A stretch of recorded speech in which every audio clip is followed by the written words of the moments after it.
Google Bard is a large language model, also known as a conversational AI or chatbot trained to be informative and comprehensive. It is trained on a massive amount of text data, and is able to communicate and generate human-like text in response to a wide range of prompts and questions.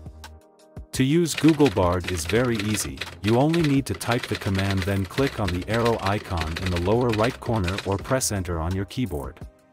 For example, Bard can provide content idea to help me as a content creator. Here are some examples of what Google Bard can do to answer your questions in an informative way, even if they are open-ended, challenging, or strange. Generate different creative text formats of text content, like poems, code, scripts, musical pieces, email, letters, etc. Write different kinds of creative content. Compare Oscar-nominated movies. Get lunch ideas based on what's in your fridge.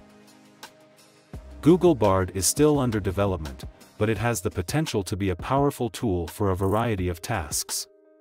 If you are looking for a chatbot that can help you with your tasks, then you need to check out link on this video description to access Google Bard. So what do you think, this newcomer can beat ChatGPT?